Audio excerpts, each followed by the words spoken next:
E se a jornada espiritual que promete a verdade última for, na verdade, a mais elaborada e sedutora armadilha já criada para a mente humana?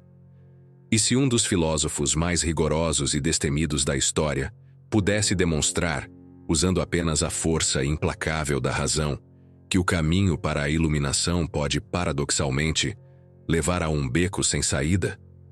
A resposta a essa pergunta não é simples nem confortável, mas ela tem o poder de abalar os próprios fundamentos do que você entende por consciência, realidade e libertação. E ela será revelada em toda a sua profundidade ao final desta análise. Imagine a cena. Você está em um ambiente tranquilo, talvez um centro de yoga ou um retiro de meditação. Alguém se aproxima de você com um olhar sereno e uma convicção inabalável. Essa pessoa, com uma calma que beira o sobrenatural, começa a falar sobre como as práticas espirituais orientais a levaram a descobrir a verdade suprema. Ela não fala de crenças, mas de experiência direta. Ela descreve, com detalhes vívidos, como transcendeu a realidade cotidiana, como sentiu a dissolução do seu ego em uma consciência cósmica, como através da meditação profunda encontrou o divino que habita em todas as coisas e ganhou acesso a planos superiores de existência, dimensões de pura luz e bem-aventurança. A sinceridade dela é palpável. A paz que emana dela é contagiante. É quase impossível não se sentir atraído por essa promessa de plenitude.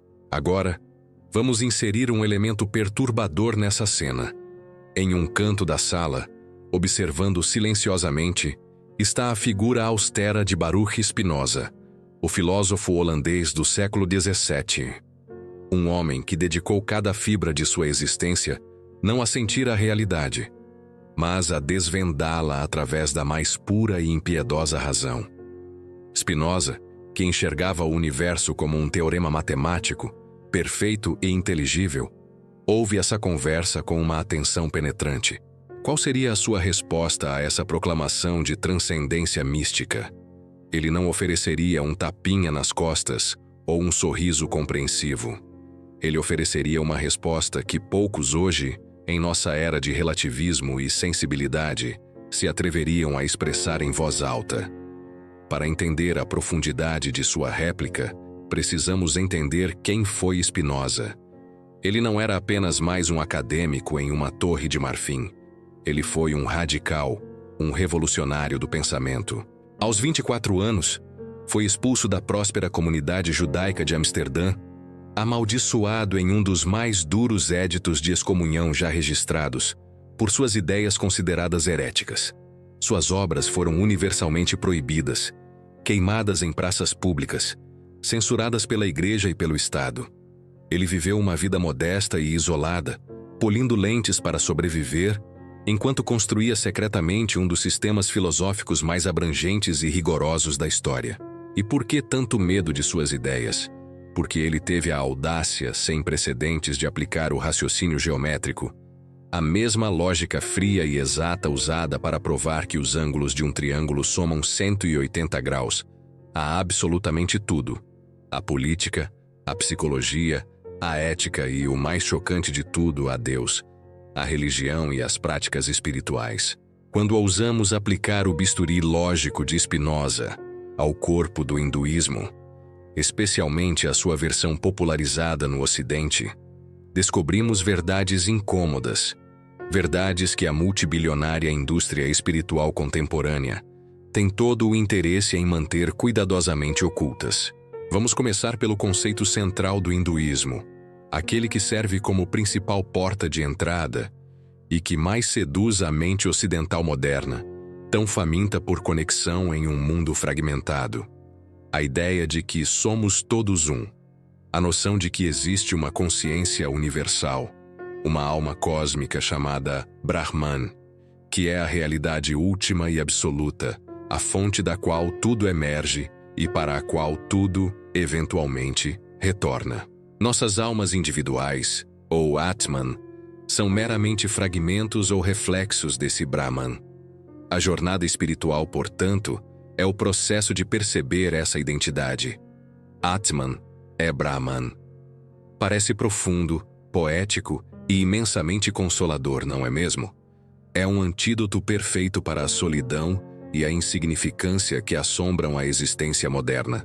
Spinoza, após ouvir essa bela formulação, olharia com seus olhos de polidor de lentes, acostumados a buscar a clareza perfeita, e diria, com uma calma devastadora: essa ideia, por mais atraente que seja, não passa de uma ilusão reconfortante, uma fuga da realidade concreta e específica em direção a abstrações vagas e indefinidas que não resistem a um escrutínio rigoroso. Em sua obra-prima, A Ética Demonstrada à Maneira dos Geômetras, Spinoza não opina, ele demonstra. Partindo de um conjunto de axiomas e definições, ele prova, com a mesma certeza de um cálculo matemático, que existe apenas uma única substância em todo o universo. Essa substância é infinita, eterna e autocausada. Ele a chama de Deus ou natureza. Deus sive natura. Até aqui parece haver uma semelhança com o Brahman, mas é aqui que reside a diferença abissal e crucial que muda absolutamente tudo. Para Spinoza, essa substância única, Deus ou natureza, não é uma consciência mística, etérea e senciente que flutua em dimensões invisíveis. É a totalidade da existência física, concreta, material e mental, governada por um conjunto de leis causais rigorosas, imutáveis e eternas. Quando Spinoza afirma que somos todos parte de uma única realidade, ele não está descrevendo uma experiência subjetiva e eufórica de união cósmica que pode ser alcançada em um retiro de meditação. Ele está declarando um fato objetivo, frio e inescapável. Nós, assim como as estrelas, as pedras, os rios e os animais, somos modos ou modificações dessa única substância natural. Somos como ondas no oceano da natureza. Uma onda tem uma identidade temporária e distinta, mas ela não é, em nenhum momento, separada do oceano. Ela é uma expressão necessária e determinada das leis que governam o oceano. A diferença no resultado prático é monumental. O hinduísmo promete que, através de um esforço espiritual, meditação, yoga, mantras, devoção, você pode transcender sua individualidade ilusória e fundir-se com o absoluto, alcançando um estado de libertação. A resposta de Spinoza é um balde de água fria nessa aspiração. Você já é parte do absoluto. Você sempre foi e sempre será. Não há como não ser.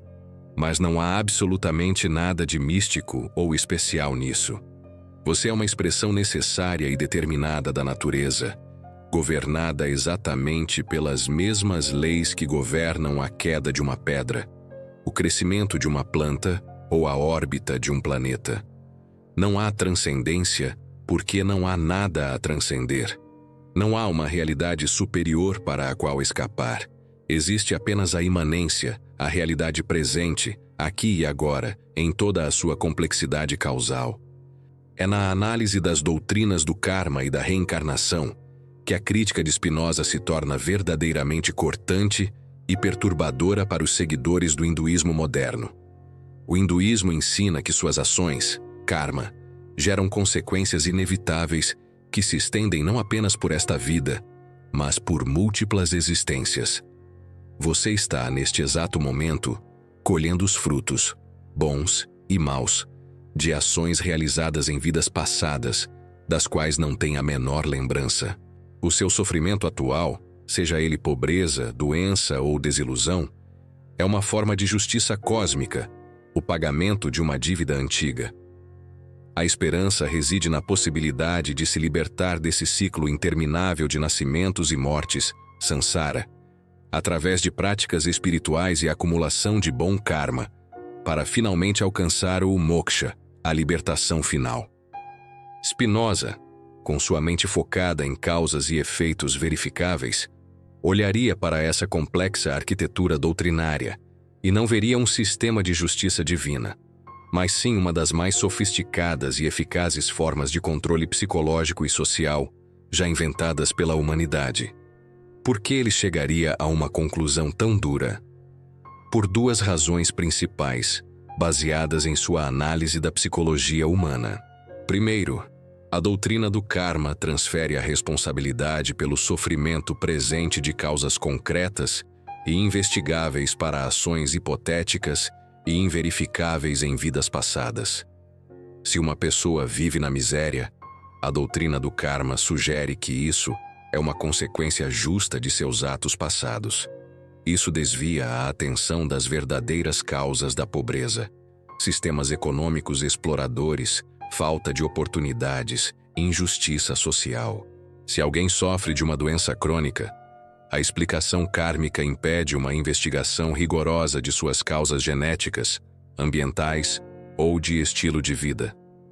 O karma, na visão espinosista, funciona como um álibi cósmico que justifica o status quo e desencoraja a busca por mudanças reais e concretas no mundo. Segundo, o sistema promete uma recompensa, uma vida futura melhor ou a libertação final, que é, por sua própria natureza, impossível de verificar. Essa promessa de uma recompensa futura e a ameaça de uma punição futura, nascer em condições piores, são para Spinoza os dois pilares sobre os quais todas as religiões se baseiam para controlar as massas: a esperança e o medo. O sistema cria um ciclo de dependência. Você sofre por causa do passado, e a única maneira de garantir um futuro melhor é se dedicar às práticas e seguir as regras prescritas pela própria doutrina que criou o problema. É um sistema que se auto-perpetua brilhantemente.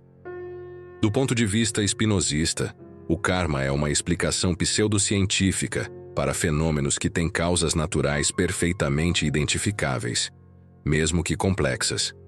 Você não sofre por causa de um pecado cometido em 1500 a.C. por uma pessoa que você supostamente foi.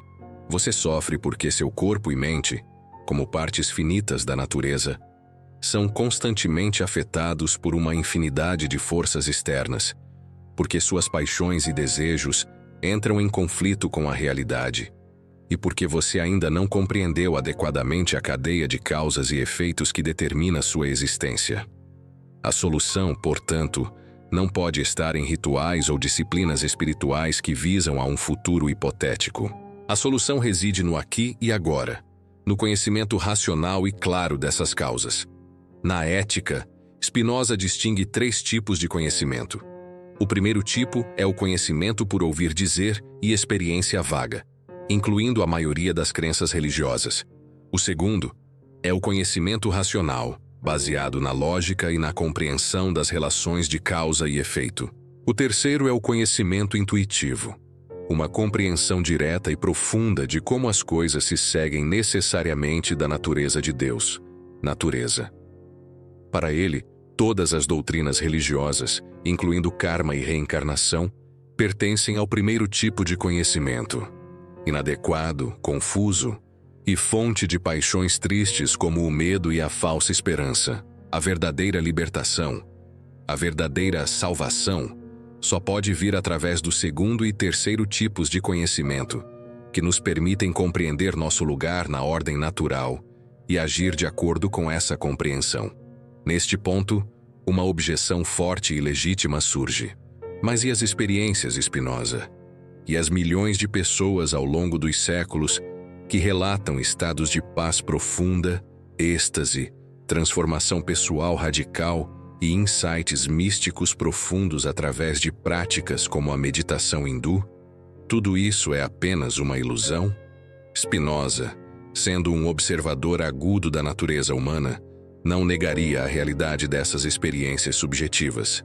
Ele seria o primeiro a admitir que elas acontecem. Ele as explicaria, no entanto, de uma maneira completamente diferente e radicalmente naturalista. Para ele, o que essas pessoas vivenciam são modificações reais e potentes em seus estados mentais e corporais, que para Spinoza são 2 faces da mesma moeda.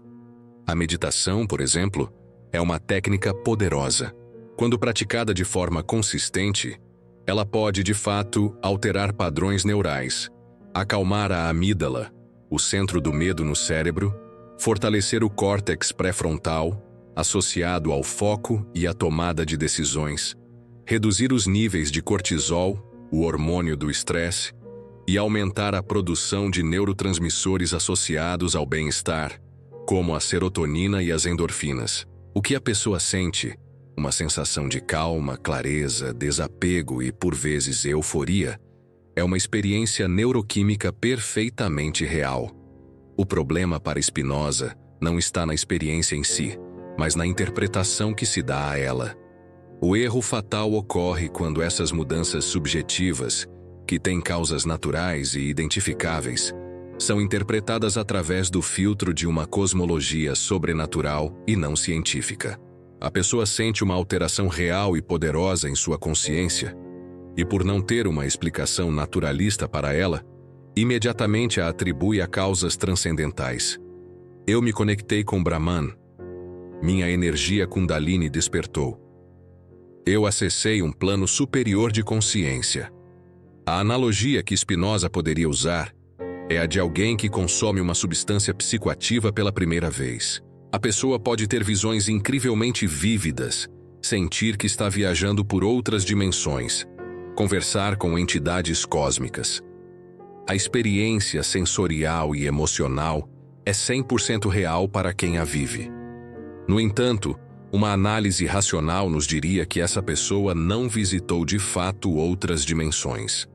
Antes, a substância química alterou profundamente o funcionamento de seu cérebro, criando uma percepção extraordinária.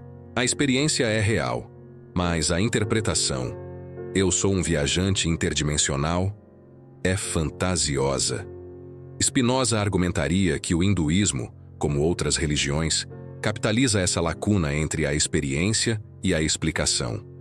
Ele fornece um manual de interpretação pré-fabricado para experiências humanas poderosas, mas naturais. A sensação de unidade com o ambiente durante uma meditação profunda não prova a existência de Brahman. Prova que a atividade no Default Mode Network do cérebro, associada ao senso de um eu separado, diminuiu. A sensação de paz interior não prova a libertação do karma. Prova que o sistema nervoso parasimpático foi ativado. O problema não é a prática, mas o sistema de crenças que a sequestra, atribuindo seus efeitos a causas imaginárias e, assim, mantendo o praticante preso a uma visão de mundo inadequada. Aqui, a análise de Spinoza se torna ainda mais relevante para o nosso tempo, ao dissecar o fenômeno do hinduísmo ocidentalizado. O hinduísmo que a maioria das pessoas no Ocidente encontra não é o hinduísmo complexo, multifacetado e muitas vezes socialmente rígido, praticado na Índia por milênios. É uma versão cuidadosamente selecionada, higienizada, estetizada e romantizada, perfeitamente adaptada para o consumo por classes médias e altas urbanas em busca de sentido, propósito e alívio do estresse. Spinoza, com seu desprezo pela superstição e pela hipocrisia, veria nessa operação uma forma sofisticada de má-fé. O que acontece é uma espécie de cherry-picking espiritual. Removem-se os aspectos mais problemáticos e socialmente desconfortáveis do hinduísmo tradicional.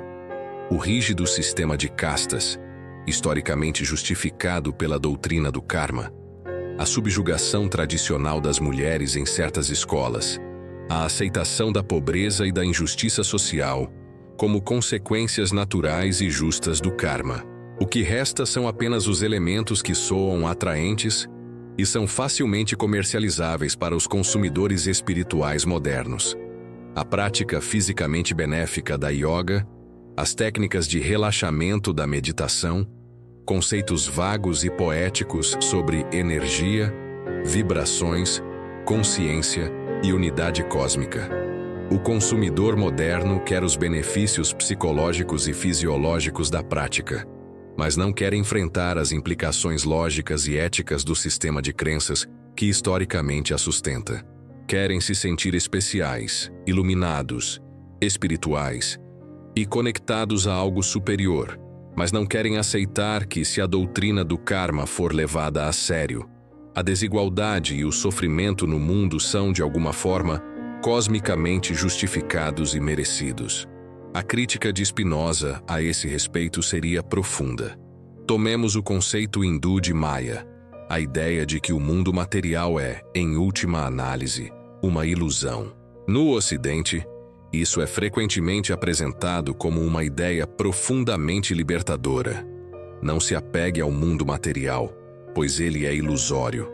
A verdadeira realidade está além das aparências.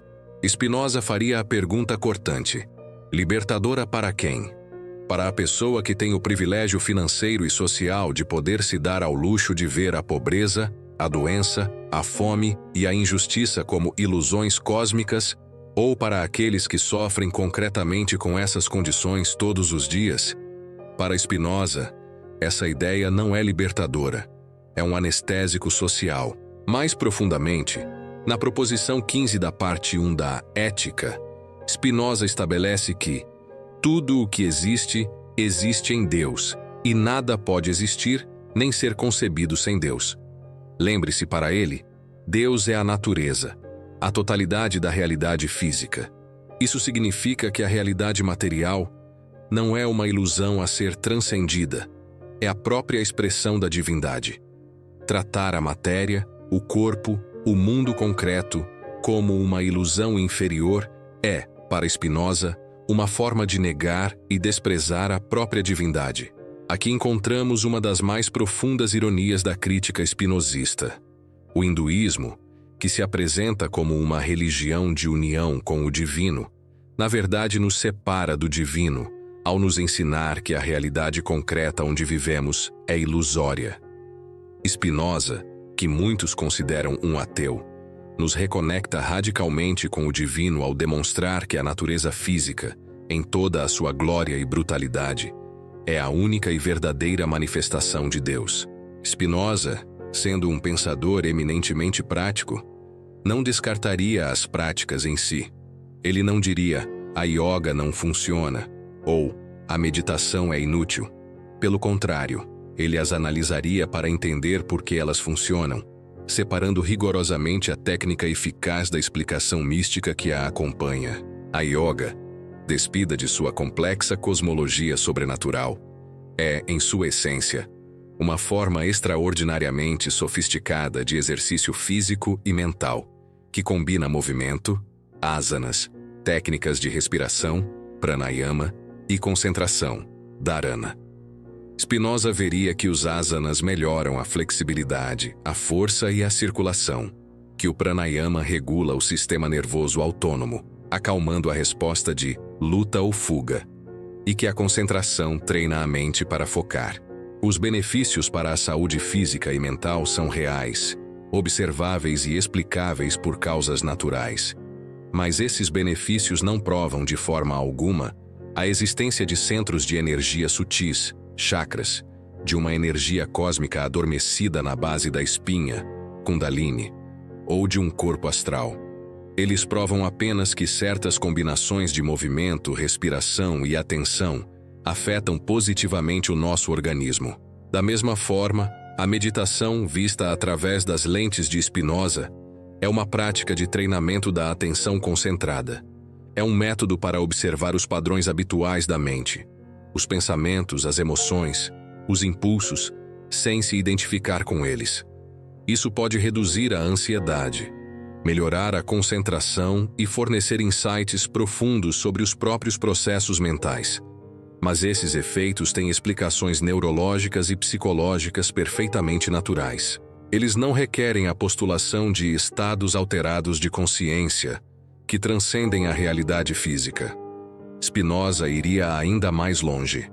Ele argumentaria que, ao misturar essas práticas eficazes com explicações sobrenaturais, o hinduísmo, na verdade, diminui a eficácia potencial dessas práticas. Por quê? Porque quando você atribui os benefícios a causas imaginárias, como abrir o chakra do coração, você se torna incapaz de otimizar e refinar as causas reais. Você se torna dependente de um sistema de crenças externo, de um guru ou de uma tradição, em vez de desenvolver sua própria compreensão racional dos processos envolvidos.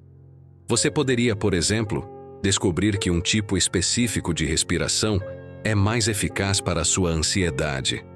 Mas, em vez de investigar o mecanismo fisiológico por trás disso, você pode ficar preso à crença de que precisa recitar um mantra específico para que funcione, limitando seu progresso. Talvez a crítica mais profunda e sutil de Spinoza seja direcionada à própria concepção hindu de liberdade. O objetivo final, o moksha, é a libertação do ciclo de nascimentos e mortes, a transcendência das limitações da existência individual e a união final com o absoluto, Brahman. É a dissolução da gota de chuva individual no oceano cósmico. Para Spinoza, essa concepção de liberdade não é apenas impossível de alcançar, mas é conceitualmente incoerente e, em última análise, indesejável. Em sua filosofia, a liberdade não consiste em escapar ou transcender nossa natureza, mas em compreendê-la tão completamente que passamos a agir sempre de acordo com ela. Nós somos livres não quando estamos livres de causalidade, o que é impossível, mas quando nossas ações fluem necessariamente de nossa própria essência racional, em vez de serem determinadas por forças externas que não compreendemos. A liberdade espinosista é imanente, não transcendente. Isso significa que a verdadeira liberdade não nos tira do mundo, mas nos situa mais plenamente e poderosamente dentro dele. Quanto mais compreendemos nossa natureza como seres corporais, sociais e racionais, mais capazes nos tornamos de agir de maneiras que genuinamente expressam nossa essência e aumentam nosso poder de existir e nossa alegria. A ideia de transcender essas características, nosso corpo, nossa individualidade, nossa razão, seria para Spinoza equivalente a desejar transcender nossa própria identidade. O moksha hindu, visto através dessa lente, não seria uma libertação, mas uma forma de autoaniquilação. A promessa de dissolver a individualidade em uma consciência cósmica indiferenciada seria para Spinoza a promessa de deixar de existir como um ser racional e autônomo, capaz de conhecimento, ação e alegria. Por que alguém desejaria isso? Spinoza diria que só alguém que não compreende adequadamente a beleza, o valor e o poder de sua própria natureza. As implicações práticas dessa diferença são enormes. A busca pela transcendência muitas vezes leva as pessoas a desvalorizar sua vida presente, seus relacionamentos concretos, suas responsabilidades sociais. Tudo isso pode ser visto como uma distração ou um obstáculo no caminho para a realização espiritual. A busca espinosista pela liberdade, ao contrário, leva as pessoas a se engajarem mais profundamente com todos esses aspectos da existência, porque é precisamente através deles que expressamos e realizamos nossa natureza genuína. Se Spinoza desconstrói tão completamente o sistema hinduísta, o que ele oferece em seu lugar? Ele não nos deixaria em um vácuo nihilista. Ele ofereceria um sistema completo, baseado no conhecimento racional, que se propõe a satisfazer todas as necessidades humanas que o hinduísmo afirma satisfazer. A necessidade de entender nossa relação com o cosmos seria satisfeita não pela mitologia, mas pelo estudo científico da natureza. A necessidade de práticas que promovam o bem-estar mental e a paz interior seria satisfeita por técnicas baseadas em uma compreensão racional da psicologia humana e da neurociência. A meditação espinosista seria uma ferramenta de autoconhecimento, não de transcendência. A necessidade de orientação ética seria satisfeita não por mandamentos divinos ou leis kármicas, mas por princípios derivados da compreensão de nossa natureza como seres sociais e racionais, onde nosso bem-estar está intrinsecamente ligado ao bem-estar da comunidade. A necessidade de admiração e reverência, o sentimento espiritual, seria encontrada na contemplação da ordem magnífica e inteligível do universo, no que ele chamou de amor intelectual de Deus. O que perdemos nessa transição? Apenas as ilusões reconfortantes as falsas esperanças e os medos supersticiosos que nos impedem de ver claramente nossa condição real. O que ganhamos? A possibilidade de uma vida genuinamente livre, baseada no conhecimento adequado da realidade, na alegria que vem da compreensão e no poder que vem de agir de acordo com a nossa natureza. Chegamos, enfim, ao fim desta análise e à resposta para a pergunta que abriu nosso caminho. E se a jornada espiritual que promete a verdade última for, na verdade, a mais elaborada e sedutora armadilha já criada para a mente humana? Da perspectiva intransigente e radicalmente honesta de Baruch Spinoza, a resposta seria um retumbante sim. Seria uma armadilha magnífica, bela em sua arquitetura, psicologicamente poderosa e, para muitos, imensamente reconfortante. Uma armadilha construída com as melhores intenções, que promete um escape glorioso da dor e da confusão da existência. Mas, no fim das contas, uma armadilha que nos impede de fazer a única coisa que pode verdadeiramente nos libertar: compreender racionalmente a realidade como ela é e aprender a navegar em suas correntes causais com sabedoria, coragem e alegria. A verdade última, para Spinoza, não é um segredo místico a ser descoberto em um estado alterado de consciência. É a própria ordem racional do universo, acessível a qualquer um que tenha a coragem de usar sua própria capacidade de razão. A verdadeira iluminação não é encontrada ao transcender o mundo, mas ao compreendê-lo tão profundamente que nos apaixonamos por sua lógica inevitável. A intenção desta análise espinosista não é afirmar que o hinduísmo é desprovido de valor, nem que todos os que encontram sentido nele estão enganados. A intenção é mostrar como um dos maiores filósofos racionais da história analisaria esse sistema de crenças, que perguntas ele levantaria e que alternativas ele proporia. Spinoza nos convida a aplicar nossa capacidade de razão a todos os aspectos da experiência, especialmente aqueles que consideramos mais sagrados ou intocáveis.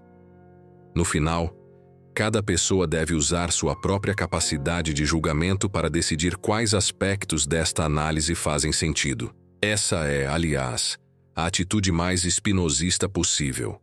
Não aceitar nenhuma verdade por autoridade, nem mesmo a de Spinoza, mas confiar na capacidade da razão humana para, com esforço e honestidade, distinguir entre o conhecimento adequado e o inadequado, entre a liberdade real e a ilusão de libertação. E agora, eu quero saber de você. Depois de percorrer essa longa e densa análise espinosista, quais aspectos fizeram você refletir mais profundamente? Em que pontos você se viu concordando ou discordando veementemente?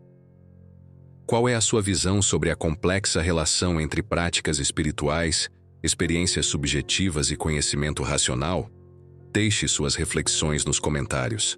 Compartilhe este texto se ele provocou em você pensamentos interessantes e inscreva-se no canal para continuar nesta jornada de descobertas filosóficas que desafiam nossas certezas e nos convidam a pensar mais profundamente sobre as questões fundamentais da existência humana.